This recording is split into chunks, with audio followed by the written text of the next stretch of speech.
Dear students of Standard 6, the important constituents of food. Today we will discuss about proteins.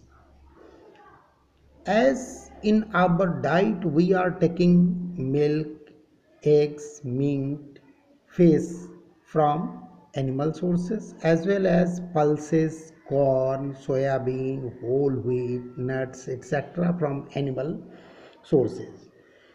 Animal proteins are better than the plant proteins as they are completely digested.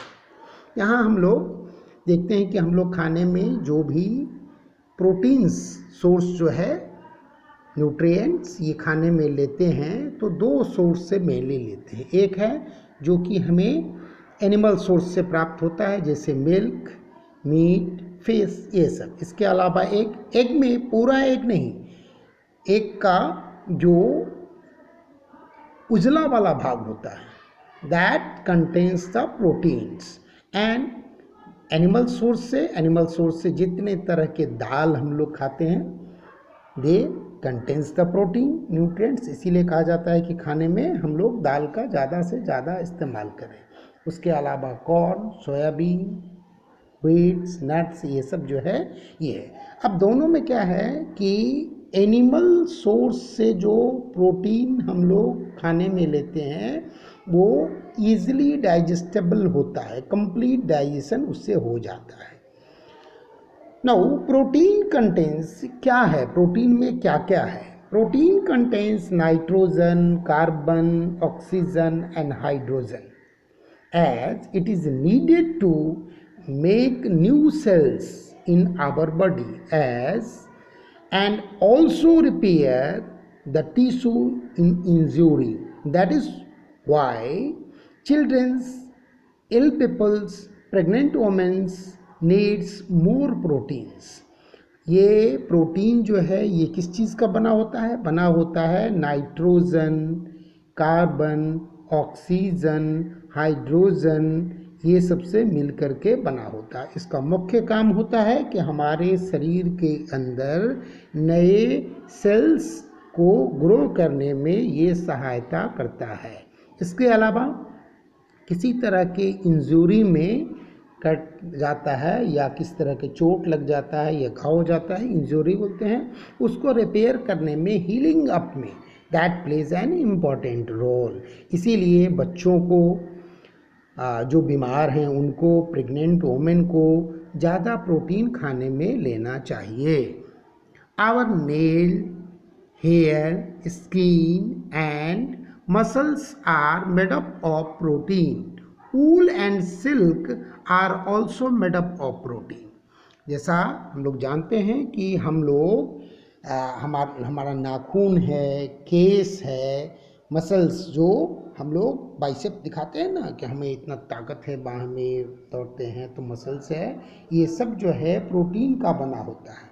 इसके अलावा ऊल, गर्म कपड़े हम लोग पहनते हैं ये ऊल से बने होते हैं, ऊल, सिल्क ये सब भी प्रोटीन का बना होता है।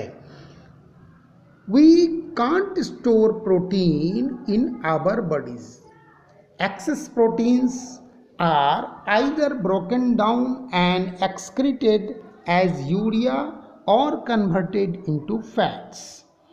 Protein can provide us with energy if necessary. However, their main function is to form tissue. अगर हम लोग खाने में ज़्यादा प्रोटीन खाते हैं तो जैसे हम लोग देखें कि फैट के केस में कि हम लोग खाते हैं तो वो हमारे शरीर में स्टोर हो जाता है, इसको हम लोग स्टोर नहीं कर सकते हैं। प्रोटीन अगर ज़्यादा लेते हैं तो ये हमारे शरीर के अंदर डाइजेशन होता है, ब्रेकडाउन उसको बोलते हैं, तो ये यूरिया में या फैट में कन्वर्ट हो जाता है।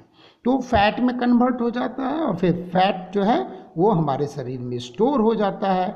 तो क्या होता है कि जब हमें ज़्यादा एनर्जी की ज़रूरत होती है, हम ज़्यादा वर्क करते हैं तो फिर से ये फैट टूट करके हमारे शरीर में एनर्जी को प्रोवाइड करता है।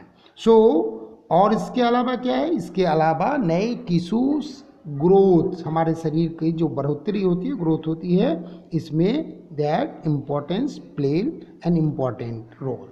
Now there is a question in your mind, how we can taste the protein in our diet. So it is better you can add few drops of concentrated nitric acid to some egg white or the paste of soybean flour in a test tube. Heat them gently until the contents turns yellow. Pour out the acid into a beaker and pour a few drops of ammonium hydroxide into the test tube and shake the tube. Then you will see the contents turn violet. This shows that the food sample contains protein. कैसे करेंगे? हम एक test tube में, छोटे सा test tube हम लोग laboratory में देखेंगे. लेबोरेटरी में जब जाएंगे तो देखेंगे टेस्ट ट्यूब में क्या करते हैं कि अंडा का जो ये उजला वाला पोर्शन होता है इसको, या नहीं तो फिर सोयाबीन का आटा थोड़ा सा हम लोग डाल देते हैं टेस्ट ट्यूब में, और क्या करते हैं उसमें कुछ बूंदे नाइट्रिक एसिड की डाल देते हैं और इसको हल्का सा शेक करके और थोड़ा सा जेंटली हीट करते हैं.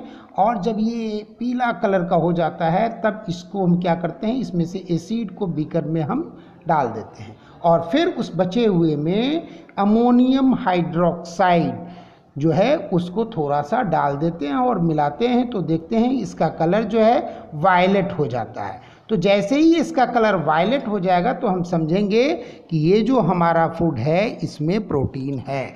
इस तरह से हम लोग इसको टेस्ट कर सकते हैं. सो आज हम लोग प्रोटीन के बारे में डिस्कस किए. नेक्स्ट क्लास में फिर हम लोग बाकी कंटेंट्स के बारे में चर्चा करेंगे.